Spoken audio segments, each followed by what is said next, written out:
Para a base da nossa oração e meditação, nós vamos ler o que se encontra na segunda carta aos Coríntios, capítulo 5, verso 10, diz assim: porque todos devemos comparecer ante o tribunal de Cristo, para que cada um receba segundo o que tiver feito por meio do corpo, ou bem ou mal.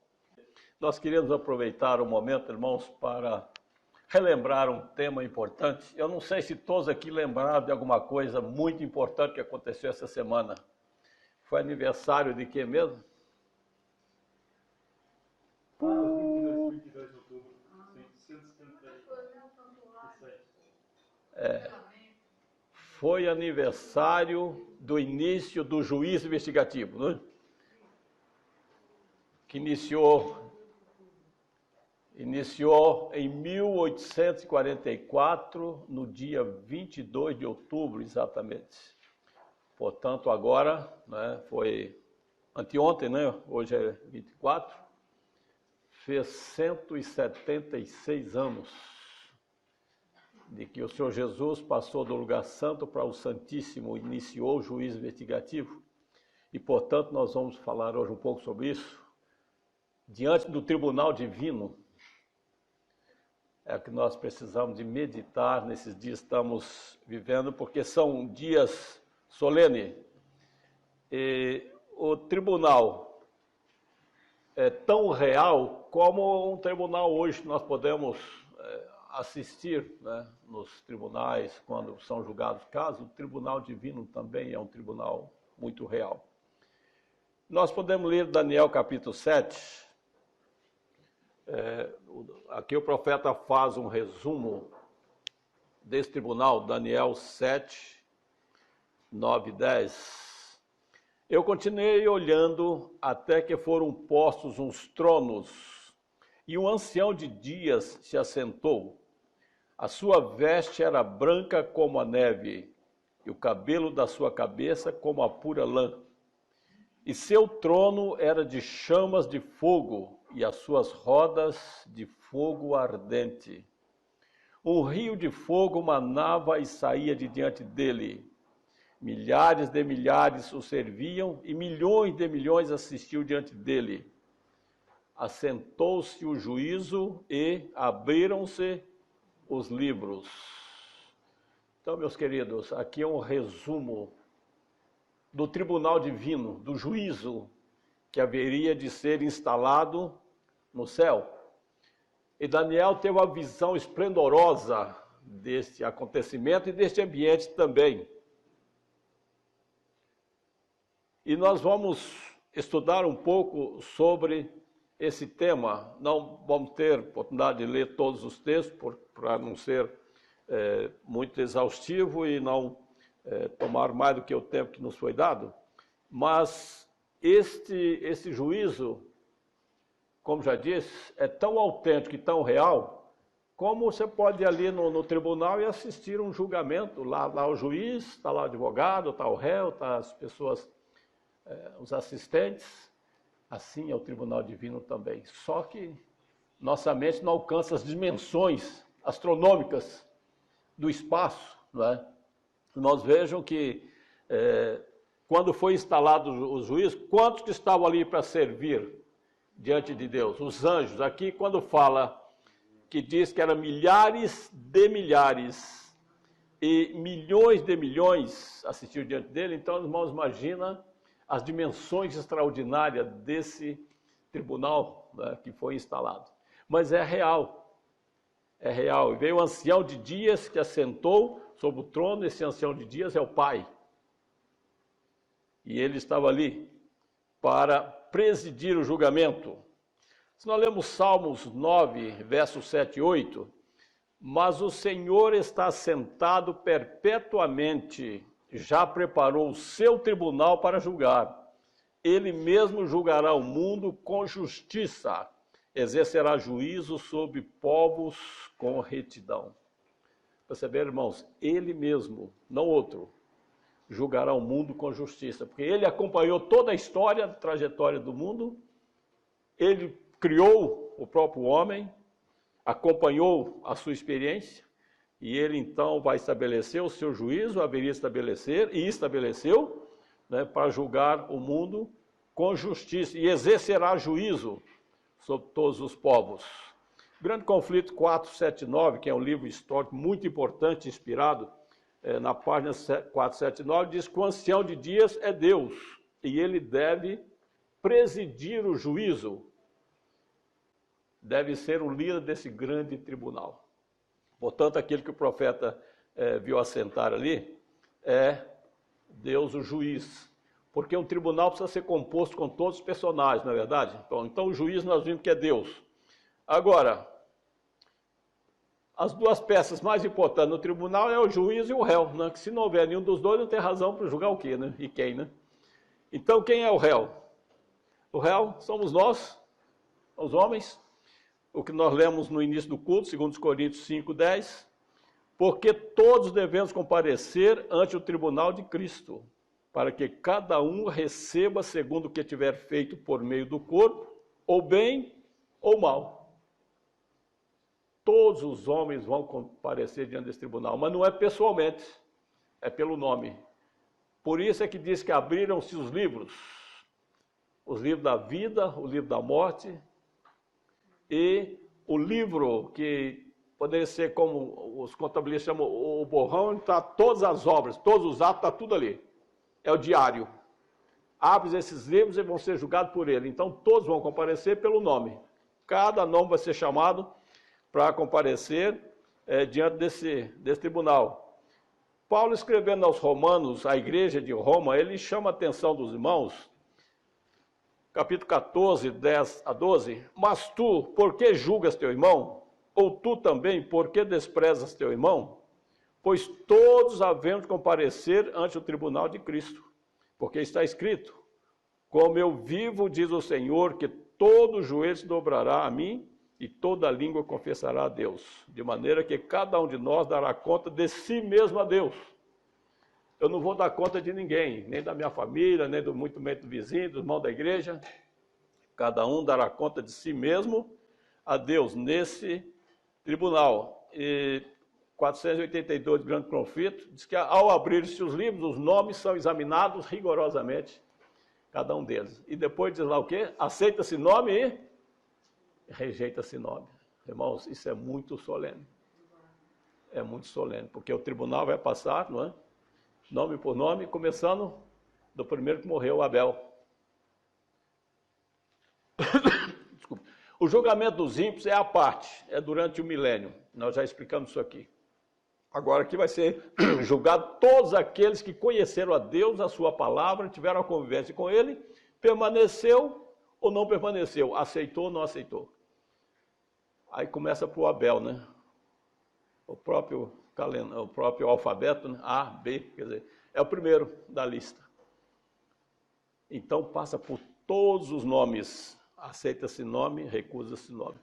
Mas no tribunal há um outro personagem que ninguém gosta muito dele, quem que é? O acusador.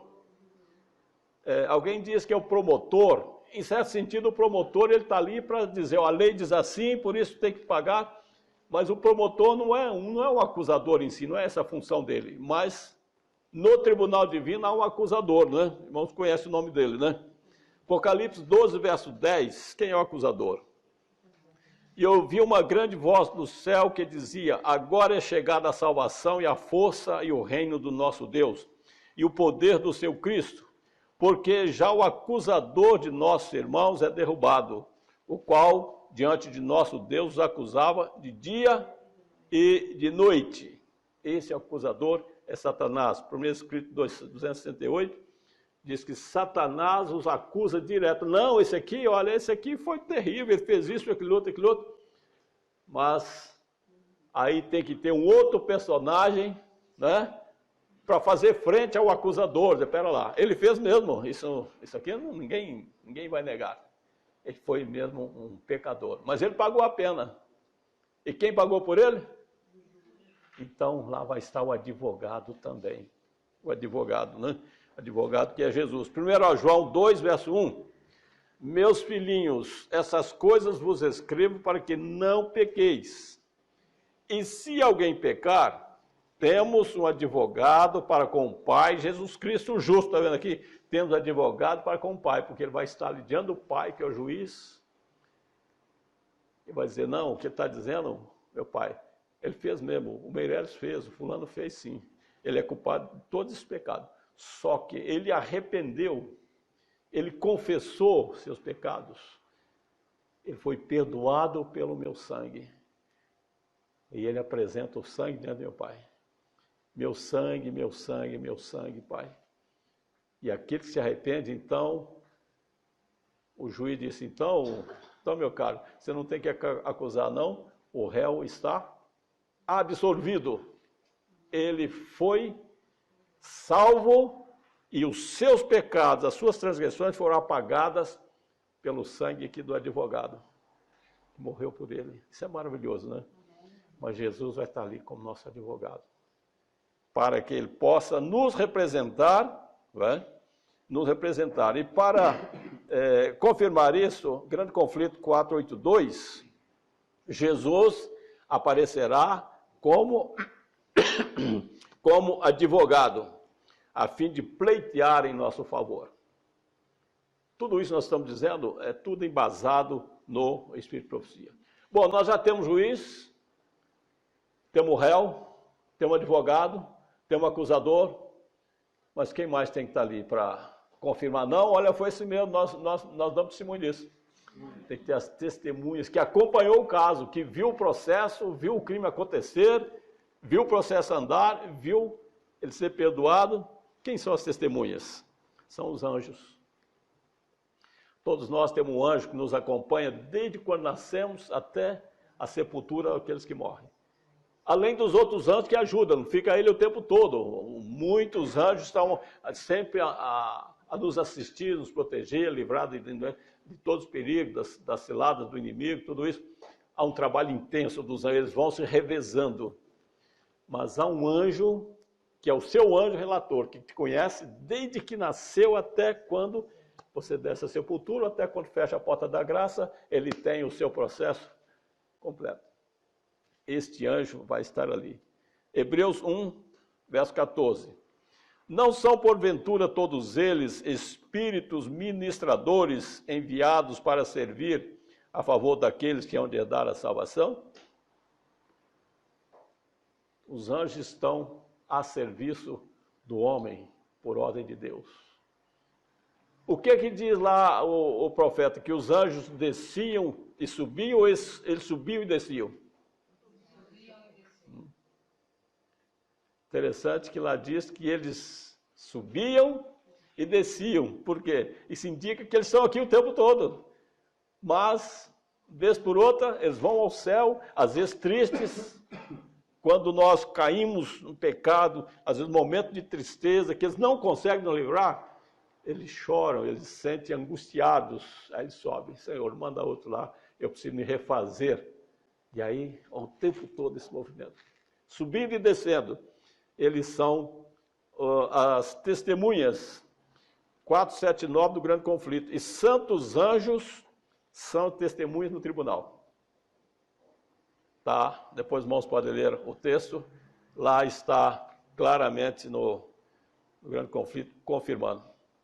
Mas ainda precisa de mais outros personagens, que são o júri. Não é? É o júri. Então, Apocalipse 19:4, e os 24 anciãos e os 4 animais prostraram-se e adoraram a Deus, que estava sentado no trono, dizendo amém, aleluia. Vão ter ali também o júri. Apocalipse 7, 11 e 12. E todos os anjos estavam ao redor do trono e dos anciãos e dos 4 animais, prostraram-se diante do trono sobre seus rostos e adoraram a Deus, dizendo amém, louvor e glória e sabedoria e ação de graças e honra e poder e força ao nosso Deus para todo sempre. Então são textos claros. Irmãos, está todo o tribunal montado, todos os personagens estão presentes, mas agora vai julgar embaixo de quê? Não é? Nenhum tribunal tem como funcionar, mas baseado em quê? Que você está acusando ele de quê? Ele foi absolvido de quê? o que que ele infringiu, qual lei, qual regulamento que ele infringiu. Então, o código que vai nortear as decisões desse grande juro é a lei de Deus. Esse é o estatuto que vai ser usado. É uma temeridade quando vê as pessoas, não, a lei foi abolida, durou até Cristo. Ué, se a lei acabou, então como é que pode ter pecado? Como é que a pessoa pode ser acusada de qualquer infração, qualquer culpa, se não há lei? Aí o mundo ia ser um desordem total, não é mesmo? Um desmando. E é o que aconteceu. Viraram as costas para Deus, muito mais para a sua lei. Está nessa desordem que está agora, não há mais regulamento, não há lei nenhuma. As igrejas perderam completamente a noção do rumo do que é obediência a Deus. Irmãos, é por isso que quando Deus julgar esse mundo, aí vai ser sem misericórdia. A condenação vai ser sem misericórdia. Que está esse ponto. Se perderam completamente, por quê? Simplesmente porque desprezaram a lei, que é o código divino. Tiago 2, versos 13 e 12, nessa ordem. Porque o juízo será sem misericórdia sobre aquele que não fez misericórdia. E a misericórdia triunfa do juízo. Assim falai, assim procedei, como devendo ser julgados pela lei da liberdade. É a lei, e é a lei da liberdade. Apesar que a lei de Deus é cheia de nãos, mas são nãos que só trazem benefício. Não faça isso porque você vai sofrer esse tipo de consequência. Não faça isso outro porque não vai ser bom para você. Não faça esse outro porque o próximo tem os seus direitos e você tem que respeitar. Todos os nãos da lei de Deus é uma bênção. Ele não diz lá, ó, não seja feliz, não trate bem sua família, não ganhe dinheiro. Não. Não tá. Todos os nãos são uma bênção. Só aquilo que não deve mesmo ser feito. E essa será a lei pela qual serão julgados, a lei da liberdade. Apesar de muitos dizer que estamos debaixo do jugo, que a lei é um peso, o apóstolo João diz assim, mas os mandamentos de Deus não são pesados. Vão questionar a Bíblia agora? Não está lá escrito? 1 João, parece capítulo 3. Mas os mandamentos de Deus não são pesados, e não são mesmo. Para nós é uma alegria, é um prazer, quanto mais pudermos obedecer a lei, melhor. Romanos 2, 12 e 13. Porque todos os que sem lei pecaram, sem lei também perecerão. E todos que sob a lei pecaram, pela lei serão julgados. Porque os que ouvem a lei não são justos diante de Deus, mas os que praticam a lei hão de ser justificados. Isso aqui é muito claro como a luz do dia. Não tem como fazer um julgamento se não houver a lei, que é o código de Deus. E do grande conflito 482 diz que a lei de Deus é a norma pela qual vai ser processado o juízo. E, portanto, e eu disse, inclusive, que os anjos têm todo o processo nosso, né? Quando a pessoa chega ao final, eles encerram o processo e chega diante, está aqui, ó, fulano morreu, está aqui todo o processo dele. A vida inteira dele está ali registrado. Tá na Maranata, Meditação Maranata, na página 338, fala que é o registro diário que os anjos fazem. Esse registro diário é que vai ser baseado para analisar, ó, aqui ele teve bem, aqui teve mal, aqui ele andou um bom período muito bem, depois deu essa caída, pediu perdão, arrependeu, continuou sua carreira, o justo cairá 7 vezes, mas não ficará prostrado. Tudo isso vai estar relatado lá, mas no fim o importante é ele se arrependeu de tudo. Pronto. Aí o processo é arquivado. O processo é arquivado, depois é consumido e pronto. Deixa de existir. Mas existe lá o processo, né? E esse juízo vai ser assistido não só para aqueles que estão ali presentes, como hoje existem muitas reuniões virtual, né? Ultimamente nós temos feito muita live, né? Até um nome bonito, que eu nem sei o que significa isso, mas muitas lives, quer dizer, o irmão lá dos Estados Unidos, presidente da Conferência Geral, participa de uma live que está sendo feita lá em São Paulo, né? O irmão do Rio de Janeiro faz oração, o outro conjunto de Brasília canta o hino, tudo isso visto como se fosse em casa, né? Então diz que os mundos não caídos vão assistir. Vai ser uma live extraordinária, universal, né? Literalmente. Os mundos não caídos vão assistir todo esse cenário. Maranata 339. Então, irmãos, aí está pronto para funcionar o juízo, né? Assentou-se o juízo e abriu-se os livros e agora vai funcionar o tribunal. E diz, grande conflito 420, a purificação do santuário envolve um julgamento de todos os casos, cada nome, até que seja concluído. Ao iniciar o julgamento, começa a passar nomes por nomes. Nós lemos já 2 vezes que todos devemos comparecer ante o tribunal. E aí começa nomes por nome. Analisando nome por nome. Esse está salvo, esse está salvo, esse está salvo. Começa pelo justo. Esse aqui conheceu, rejeitou. Esse esteve na igreja, depois virou inimigo, foi-se embora. Esse daqui, por questão de casamento, o senhor que fez, abandonou, foi embora. Esse aqui não tem direito de salvação. Todo, nome por nome. São milhões de nomes que passam por ali. Porque no céu não conta tempo.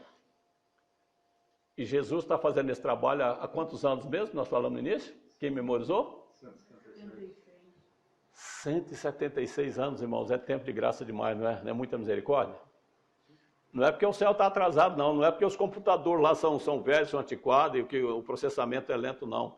É porque está dando tempo de graça para nós, para mim e para você. Não é para o mundo, não. Eu já disse isso aqui mais de uma vez. Deus não está com pena do mundo, com misericórdia do mundo, não. Ele quer mais pôr fogo nisso, porque já passou muito dos limites. Mas Ele está com paciência por causa de mim e por causa de você, que está demorando a se preparar. Demorando a tomar posição. Você conhece a verdade, Deus não quer te condenar. Porque a condenação para aqueles que conhecem e não aceitaram vai ser muito pior que aqueles que nunca conheceram. Ele está com paciência com o seu povo. E a nossa igreja está com quanto tempo? E já não é menina mais. Faça as contas aí desde 1920, como foi organizada como Igreja Adventista de Movimento de Reforma. 100 anos. 100 anos. Mas Deus está tendo paciência com esse pequeno povo. Mas é este povo que está preparando para ser salvo. Mas todos vão comparecer diante desse juízo. E agora diz Eclesiastes 12:14, porque Deus há de trazer a juízo toda a obra, até tudo que está encoberto, seja bom, quer seja mal. Tudo vai ser trazido em juízo, porque há um relato, como já disse, completo da nossa vida. E por isso é que a primeira mensagem angélica começa com que palavras? Apocalipse 14, verso 6. Temei a Deus e dá-lhe glória, por quê? Porque vinda é a hora do seu juízo, meus irmãos. Isso foi em 1843, 44, que começou a ser pregada essa mensagem. Temei a Deus e dá-lhe glória, porque vinda é a hora do seu juízo. E veio mesmo. Tanto é que o período do juízo investigativo é chamado de quê? O grande dia da expiação. Ainda ontem mandei um comentário bíblico lá para o Brasil, que é um curso bíblico eletrônico que tem, que cada dia há um comentador diferente. Eu estava comentando com os irmãos quantas horas ou quantos minutos ainda faltam para terminar esse grande dia da expiação. Nós não sabemos. Uma coisa, os sinais estão indicando claramente, que está breve, muito breve. Porque diz que os acontecimentos são como faróis vermelhos a piscar para dizer, olha, cuidado, cuidado, cuidado, tá chegando a hora. Não passe daqui, não passe mais, porque não dá. Mas certo é que vai acontecer e todos terão que comparecer, não é? Eu, inclusive, sei que o pastor Pedro, que vocês são, no sábado passado, fez menção aqui de Atos 3, não é? Arrependei-vos, pois, e convertei-vos para que sejam apagados os vossos pecados e venha assim um tempo de refrigério pela presença do Senhor. Eu sei que ele comentou esse texto aqui, o tema dele foi mais ou menos baseado nisso. Esses 3 passos são importantes. Arrependimento, conversão e apagamento dos pecados. E nós precisamos examinar a nós mesmos e temos dado esses 3 passos, porque se alcançamos esses 3 passos, aí cumpre a promessa de Isaías 43, 25, eu mesmo sou o que apago as suas transgressões por amor de mim, e dos teus pecados não me lembro. É o que eu disse, era arriscado. Você arrependeu, confessou, alcançou o perdão, será arriscado, acabou. Nada disso vai aparecer para condenar. Agora é preciso que dê esse espaço, né, do arrependimento e a conversão.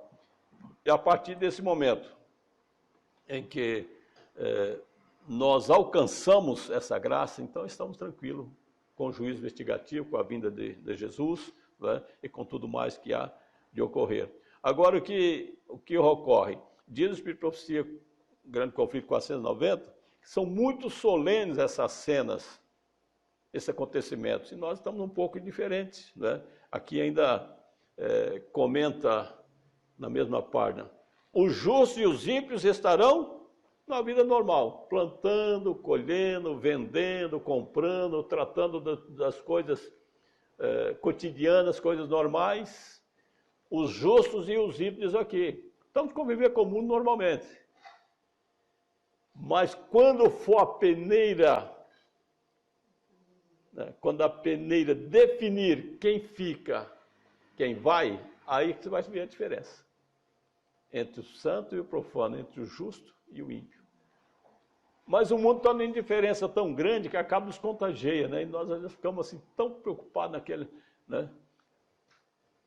Então, a azafama, né? Como é que chama? Fala aqui em Portugal. Azáfama, né? Da vida, lidando com uma coisa e com outra. Esquecemos que estamos vivendo nos últimos tempos solenes. Nós precisamos desse preparo, porque é como diz Jesus, Marcos 13, 33, olhai, vigiai e orai, porque não sabeis quando chegará o tempo.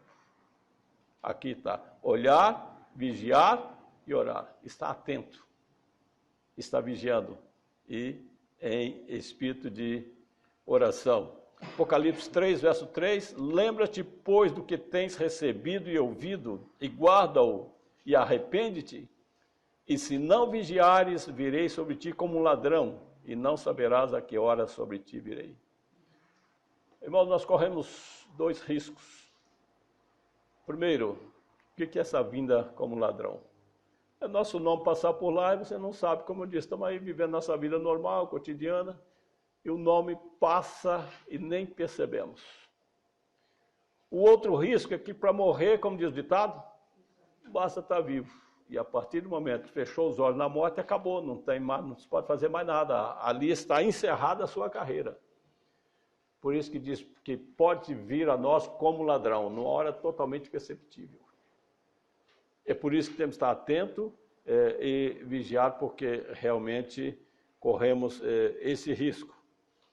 E é interessante que tem um outro hino que minha esposa canta sobre o juízo, que é exatamente o que diz a inspiração, diz assim, assim como os traços da fisionomia são reproduzidos com precisão infalível sob a polida chapa fotográfica, assim o caráter é fielmente delineado no livro do céu. Já pensaram, irmãos? Você tira uma foto aqui, é como espelho, né? Eu estou me vendo ali. Eu posso ver que tem uma mancha aqui, tem qualquer coisa na roupa, eu posso tirar? Não, o espelho só me mostra. Agora, o que vai tirar? Pronto. Eu tenho que lavar, ou talvez passaram, né? Assim é conosco, quer dizer, a lei mostra perfeitamente a minha vida, meus pecados, meus defeitos, mas ela não limpa nada. Aí que entra a graça do Senhor Jesus.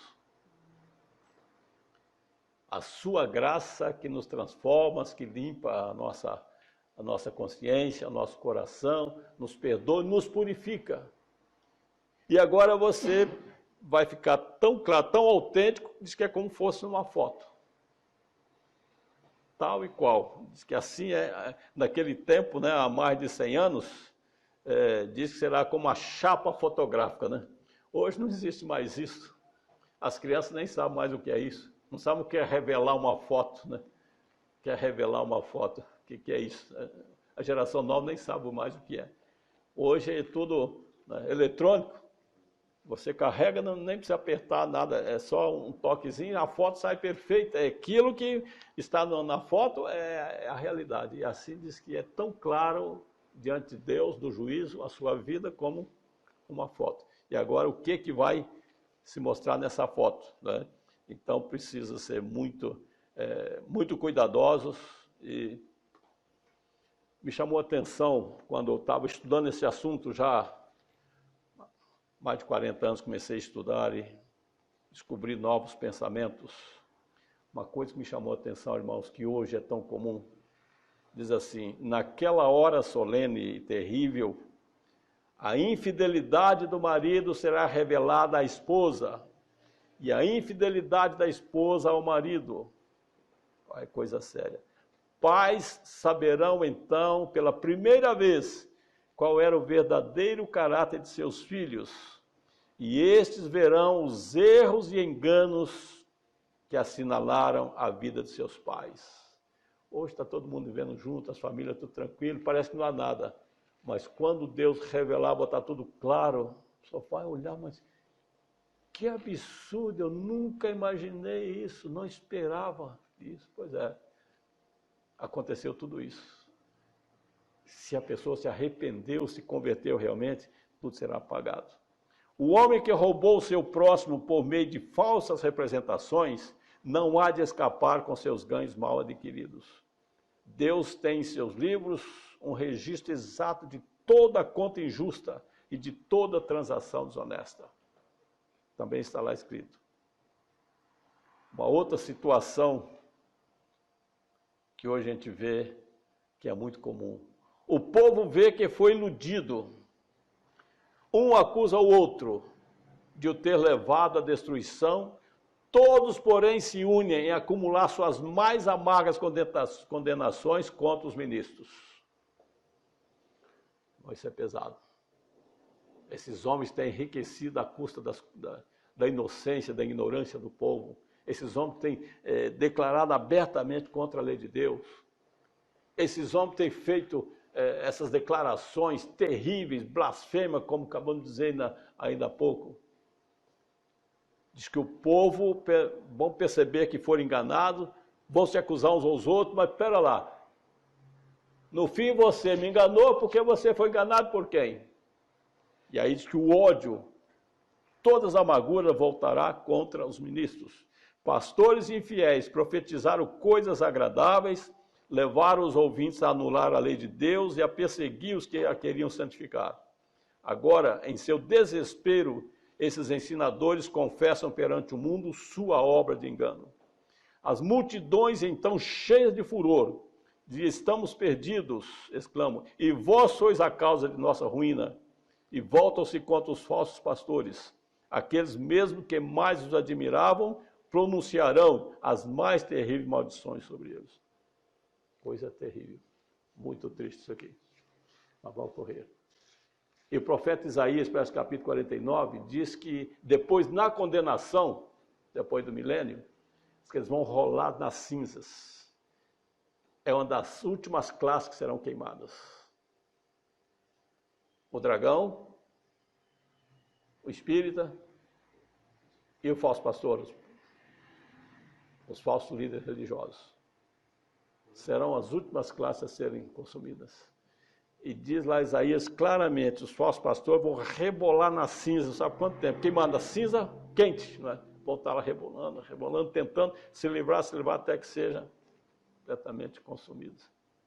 É coisa terrível, mas nós devemos estar atentos a isso. Provérbios 28, 13 e 14. O que encobre as suas transgressões nunca prosperará, mas o que as confessa e deixa alcançará misericórdia. Bem-aventurado o homem que continuamente teme, mas o que endurece o seu coração cairá no mal. Então, irmãos, a pessoa pode ocultar o pecado, permanecer escondido das pessoas, da família, da igreja, dos vizinhos, por longo tempo, mas um dia ele vai responder por ele e vai ser terrível. No entanto, aquele que confessa e deixa alcançará misericórdia. Portanto, eu não queria concluir esse tema sem deixar uma palavra de esperança. Tudo isso é muito assustador, é perigoso e nós devemos nos preocupar profundamente com isso, mas uma coisa é certa, ninguém deve sair daqui desesperado, ninguém daqueles vão nos ver deve desesperar, pensar: o meu caso é perdido, de hipótese nenhuma. Não há nenhum caso perdido. Nos diz a inspiração, o precioso Salvador enviará auxílio exatamente quando necessitarmos dele. O tempo de angústia é uma prova terrível para o povo de Deus, mas todo verdadeiro crente poderá ver o arco da promessa circundando. É isso que nós precisamos. Ainda que tenhamos experiências amargas, nossos problemas, nossas fraquezas, mas nenhum caso é perdido. Entrega-se a Jesus, dobra o joelho diante dos seus pés, Senhor, eu não posso, mas tu podes. Faça por mim essa obra de transformação na minha vida. O Espírito Santo faz essa obra de transformação na vida. E é isso que nós precisamos. E o último pensamento, Vida Ensino 1:8-9. Ninguém necessita dizer que não há esperança para o seu caso e que não pode viver a vida de cristão. Mediante a morte de Cristo, amplas providências foram tomadas em favor de cada alma. Jesus é o nosso auxílio sempre presente em tempo de necessidade. Se tão somente apelamos a Ele pela fé, Ele prometeu ouvir nossas petições e a elas atender. Amém? Deus seja louvado, irmãos. É isso que nós precisamos ter no coração. Preocupar realmente com a situação, ver qual é a nossa situação diante de Deus, mas não pode nenhuma nos desesperar. Saber que o precioso Salvador enviará auxílio exatamente quando é necessitado. E que Ele está disposto a fazer a obra. E que ninguém necessita dizer que não há esperança para o seu caso. Todos têm ainda o direito à salvação de Deus. Ajude que possamos alcançar isso através dos méritos do Senhor Jesus. E é o que Ele promete a todos nós, né? Que Ele nos dê sua graça e nos abençoe para isso. Amém. Oh, Rei Deus meu.